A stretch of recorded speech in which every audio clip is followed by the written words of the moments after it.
One day, Nova Reyes had the world at her feet.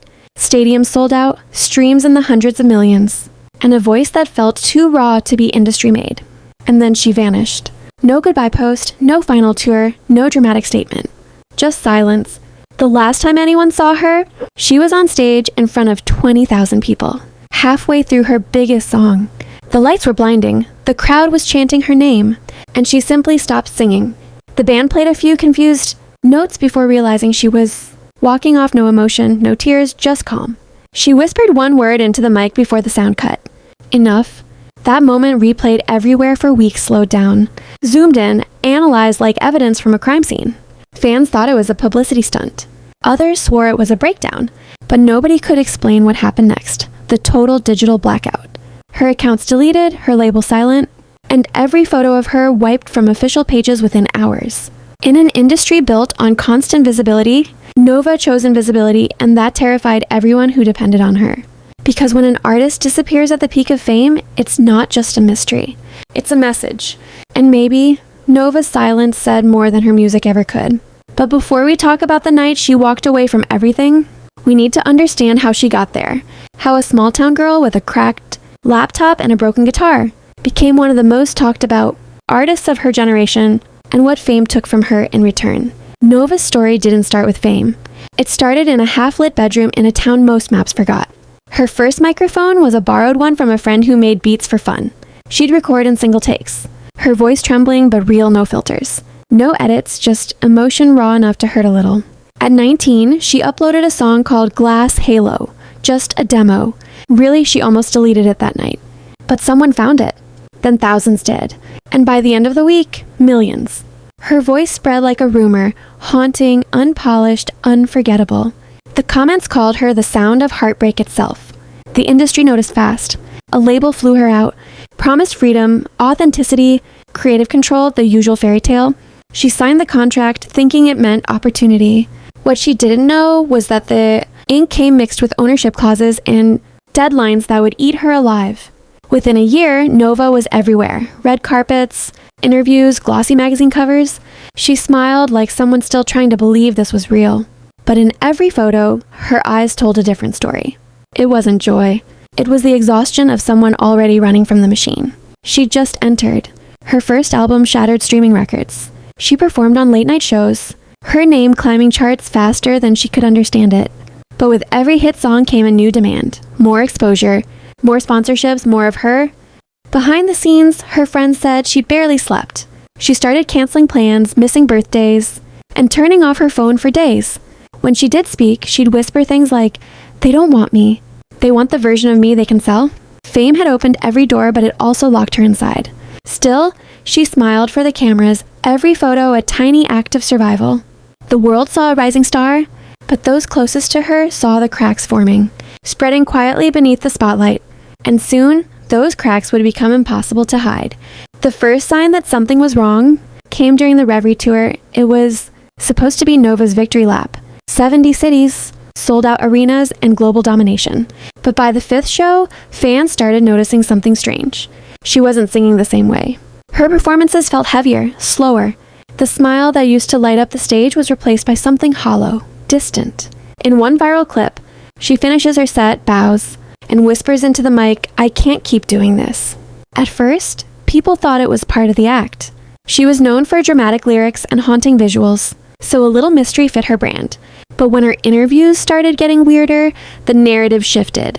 On one late-night show, the host joked about her writing songs that made people cry in their cars. Nova smiled, then said quietly, "That's the point. It's the only place I can cry too." The crowd laughed. She didn't. By mid-tour, tabloids had their headlines. Nova Reyes on the edge.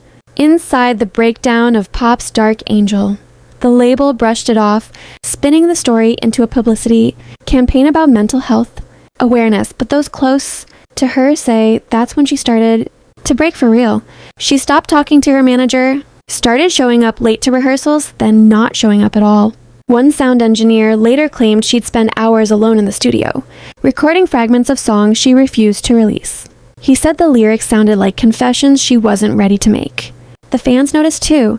Her once polished social media posts became erratic captions like, "Too many eyes, not enough truth."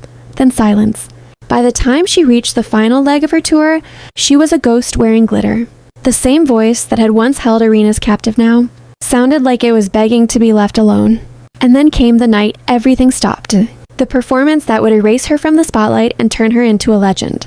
It happened in Los Angeles at the last show of the tour, the one the label called a celebration of her unstoppable rise. The arena was packed, cameras rolling, every seat filled with people who thought they were witnessing history. They were just not the kind anyone expected. The first half of the show was flawless. Every note hit, every light timed to perfection. But when the opening chords of Glass Halo began, something changed. She froze. Her gaze drifted upward past the stage lights, into the rafters like she saw something the rest of us couldn't. She tried to sing once, twice, then stopped completely. The music kept going, her band waiting for her cue, but Nova just stood there, silent, eyes glassy. The crowd thought it was an artistic moment, a dramatic pause. Phones came out. Thousands of little lights filled the dark. And then she whispered one word into the mic. Enough. No breakdown. No crying, no speech. She just set the mic down, turned, and walked off stage. The cameras caught the confusion on her drummer's face, the stage manager running after her, the audience unsure whether to clap or stay silent. But she never came back. Within an hour, Yonder Nova Reyes Live was trending everywhere. Some called it iconic, others called it ungrateful. But when fans tried tagging her, they realized something even stranger. Her social accounts were gone. Every post, every story, every photo, deleted as if she'd never existed. The label released a single line the next morning: Nova Reyes is taking time to rest. But fans weren't buying it, because rest doesn't explain erasure. Reddit threads exploded with theories. Some claimed she was forced out after a fight with executives. Others said she'd planned her disappearance months in advance. And then came the wildest claim of all that her exit wasn't a collapse, but a coded rebellion against the people who owned her music. Her image, her name, nobody could prove it. But deep down, her fans knew this wasn't burnout. This was an escape. And they were right, because soon, something surfaced that made everyone question what they thought they knew about Nova Reyes. A week after the walk-off, an anonymous post appeared on Reddit. The user claimed to be a sound engineer who'd worked on Nova's unreleased second album. The title of the thread was simple: She didn't quit, she was silenced. The post detailed secret recording sessions, how Nova would show up at 2 a.m., alone, refusing assistants or producers. She'd record songs in one take, eyes red, voice shaking, lyrics like confessions written under pressure. Then, hours later, label executives would arrive, take the hard drives, and erase everything she'd made. According to the post, Nova once told him, "They don't want me to be honest. They want me to be marketable." At first, people dismissed it as fanfiction. But then, an audio file surfaced. It wasn't a full song, just 30 seconds of her voice raw and trembling, repeating one haunting line: "Freedom doesn't sound like this." The leak went viral overnight. You couldn't scroll for 2 seconds without hearing her voice. Stitched into edits, tributes, theories, some said it was fake. Others recognized her tone instantly. The industry panicked. The label issued copyright strikes, threatening to remove every clip, but the internet doesn't forget. Once something's out, it's out forever. Then, more leaks followed, snippets of unreleased tracks, voice memos, and even an email screenshot allegedly between Nova and her producer. One line stood out: "If I can't own my voice, I won't use it." For the first time, fans began to see the pattern. Nova hadn't collapsed. She'd been cornered. The narrative flipped overnight. She wasn't the ungrateful artist walking away from fame. She was the woman, fighting for her art in an industry that sold her story while stealing her soul. And then, just as the frenzy peaked, Nova's account came back online. No warning, no explanation. Just one post. A photo of a shattered mirror and the caption, "It's quieter now." No one knew what it meant. But the silence that followed spoke louder than any song she'd ever released. Because maybe, in her own quiet way, Nova had found a sound the industry could never own. But peace has a price. And the next time Nova's name hit the headlines, it wasn't for music. It was for something far more unexpected. 3 months passed. No new music. No interviews. No sign of Nova anywhere. Her fans kept waiting, decoding her old lyrics, tracking every shadow of activity online. Then one morning, headlines exploded again. Nova Reyes sued by her own label. The lawsuit alleged breach of contract, emotional manipulation, and intentional sabotage of commercial agreements. In other words, They were trying to make her silence a crime. The label demanded damages in the millions, claiming her walk-off had cost them revenue and reputation. But here's what made it strange: Nova didn't fight back publicly. No statements, no counterattack, not even a lawyer's quote. Just quiet, until someone noticed that a small legal notice had been filed the same day. By her, it wasn't a defense. It was a motion to terminate her contract permanently, citing psychological coercion and ownership infringement. Basically, she was calling their bluff. Then, a journalist from an independent magazine published an investigation titled "The Machine That Ate Nova Reyes." It exposed years of hidden clauses, NDA-laced contracts, and a royalty structure that paid her less than 10% of her own earnings. The public reaction flipped overnight. Free Nova trended for days. Fans started boycotting her label's artists, streaming her old songs out of protest. But behind all the noise, something else was happening, something quieter. A rumor started spreading among producers and insiders. They said Nova hadn't disappeared. She'd been recording again, under a new alias. No proof, no photo, just a whisper in the right circles. She's still making music. Just not for them. A few weeks later, a SoundCloud account appeared under the name Evelyn North. No profile picture, no links, just one track titled "Version of Me." The vocals were disguised, pitched down, layered, distorted, but anyone who had ever listened to Nova knew instantly. It was her.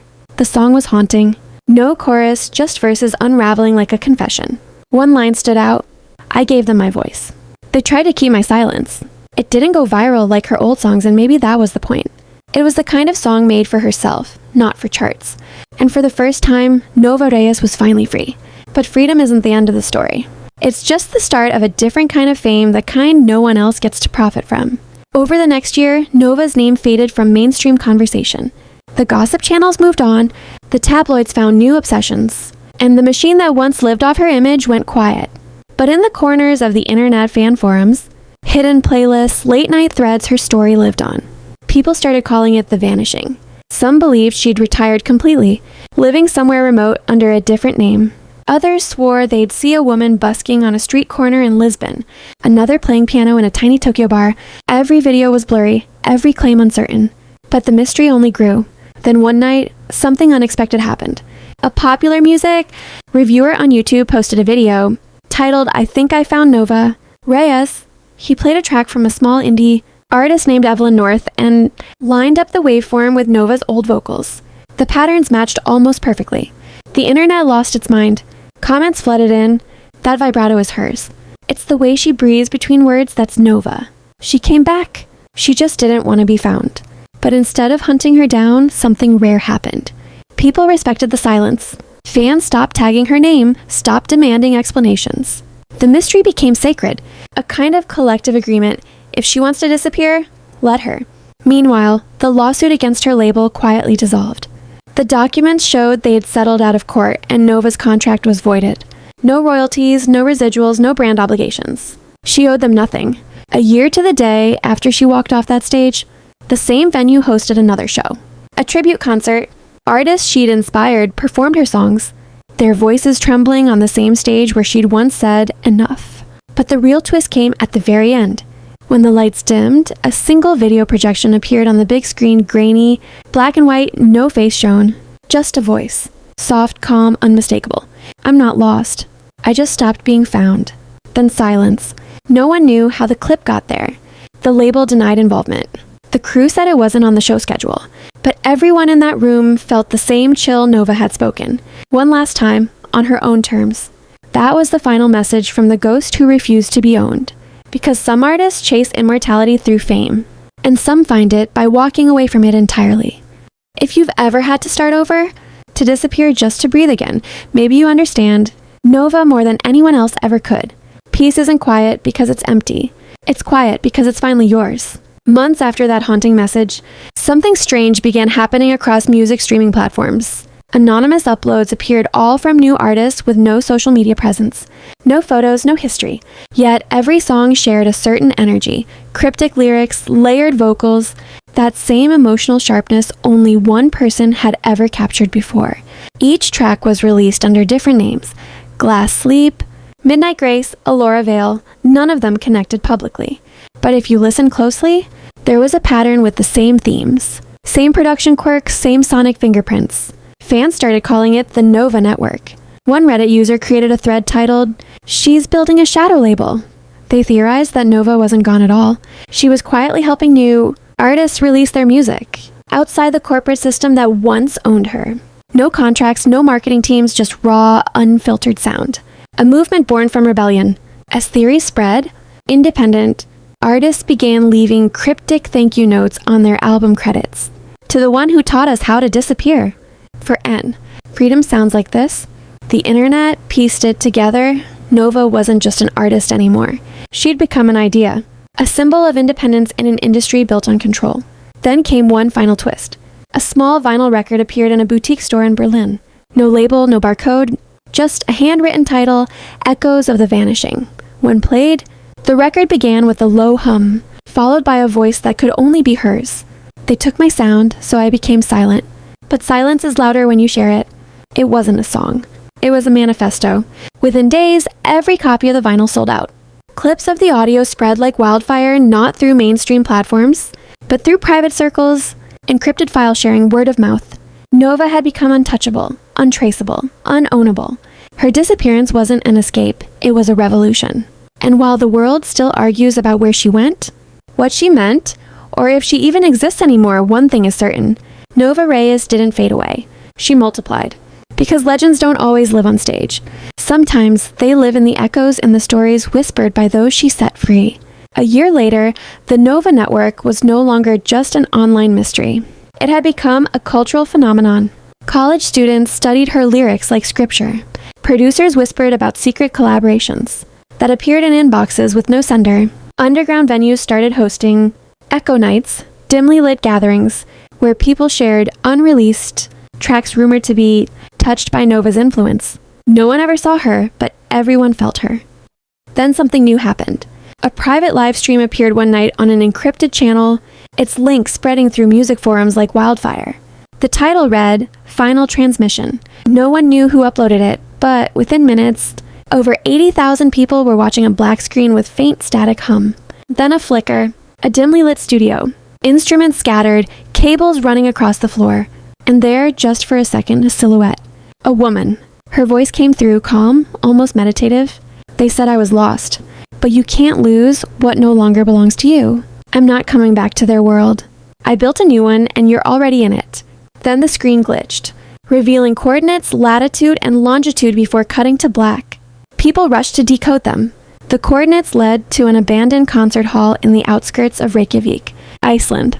Within days, journalists, fans, and conspiracy chasers flooded the place. Inside, they found nothing but a single grand piano. On its lid, carved into the wood, 4 words. "Create, don't be owned." That was it. No music, no explanation, no closure. But in the following months, those coordinates became a shrine.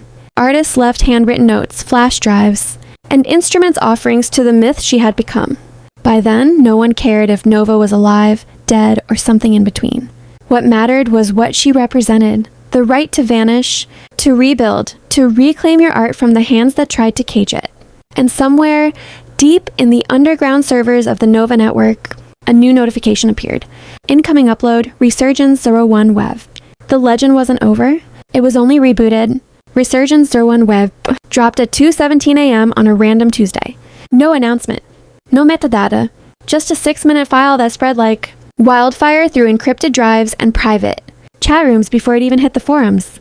The opening was pure silence 7 full seconds before a heartbeat began to pulse in stereo, left and right, syncing perfectly with the listener's own. Then a voice unmistakably hers whispered, "You thought I disappeared, but I was teaching the silence how to sing."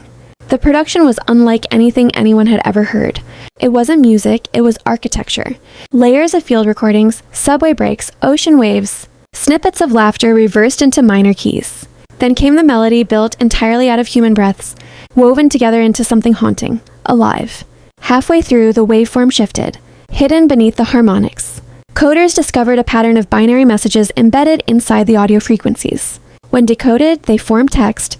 R-Zozo2 arrives when you create. That's when it clicked. The Nova Network wasn't releasing songs, it was recruiting. Forums exploded.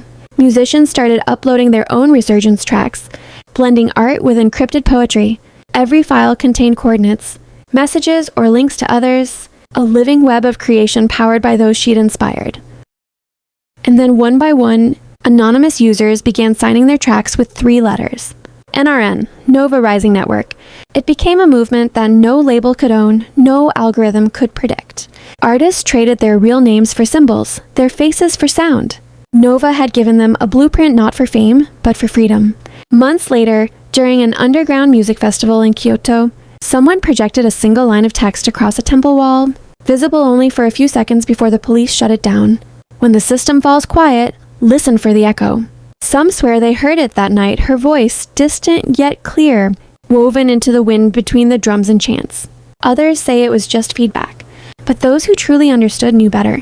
Nova wasn't gone. She'd just become the frequency itself, passing from artist to artist, song to song, generation to generation. Not a ghost. Not a myth. A signal is still transmitting. Weeks after that Kyoto signal, strange things began happening to anyone who had downloaded Resurgence Zero Sunwoo. Phones glitched. Playlists rearranged themselves overnight. Tracks morphed subtly, at first tiny echoes of new sounds appearing in old songs, harmonies that hadn't been there before. One user claimed his file played a new verse each time he listened. Another swore that when he slowed the audio by 50%, he heard coordinates whispered beneath the bass. Theories multiplied. Some said it was AI, others said it was Nova herself, using the network to communicate through evolving code and a self-updating symphony. Then, at exactly 11:11 p.m. GMT, every active Nova network user received the same encrypted notification. Upload complete Art-Arto2 wave for those still listening. When decrypted, the file wasn't music. It was a map built entirely from sound. Frequencies translated into coordinates that, when plotted, formed a shape stretching across multiple continents. Tokyo, Paris, Lagos, Buenos Aires, San Francisco. 5 points of resonance. At the center of that shape, the exact middle was one city, Prague. Within hours, creators, hackers, musicians, and journalists from around the world began booking flights. The message was clear, something was going to happen there. 2 weeks later, they gathered thousands of them in an abandoned subway station beneath the city. The walls were covered in graffiti, sound waves, binary sequences, lyrics in languages no one could trace. At midnight, the lights cut out.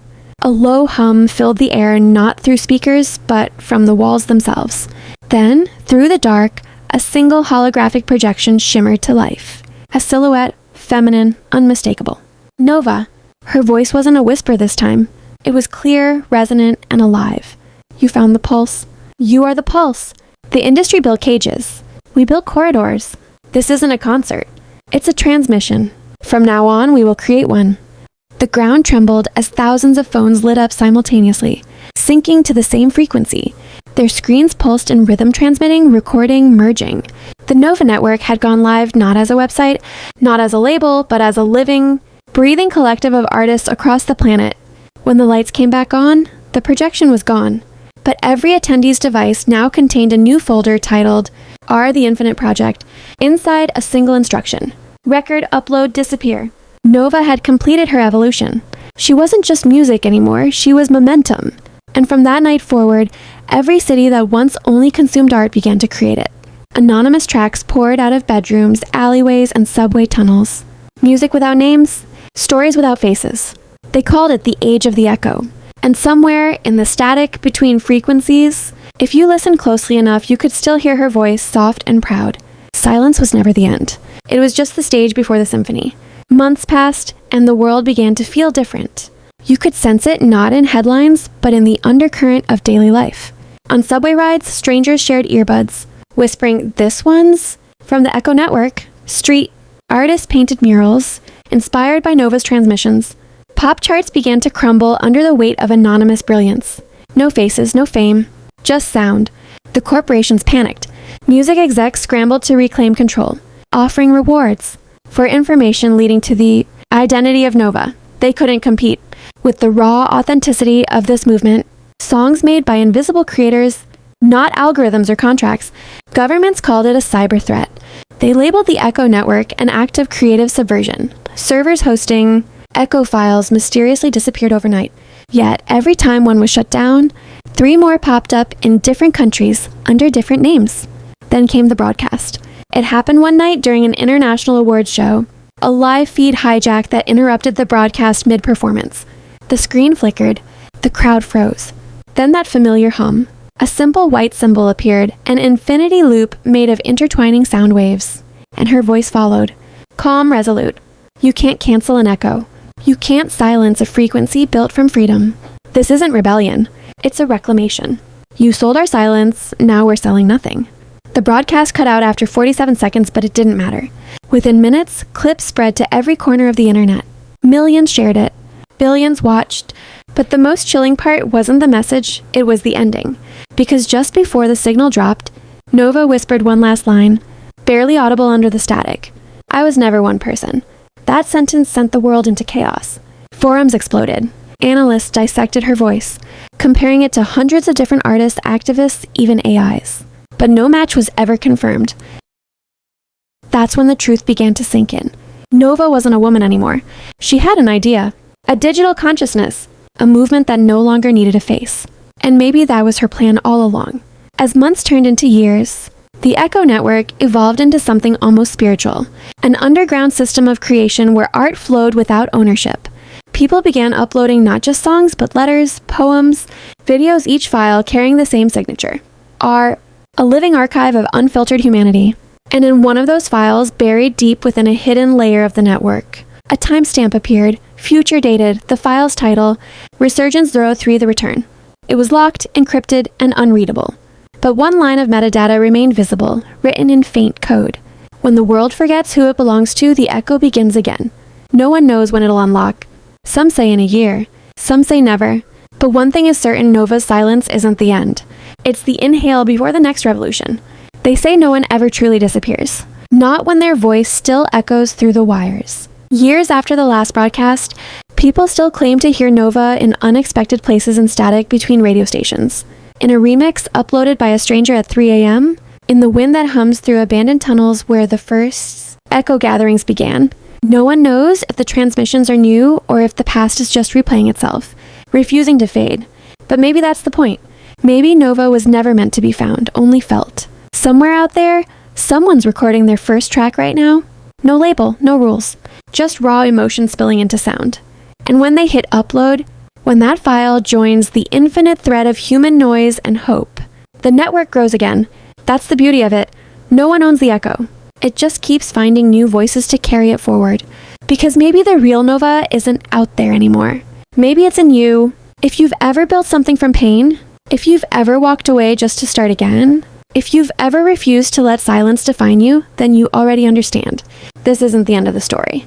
It's just another signal waiting to be heard. Peace, creation, and freedom were never gifts.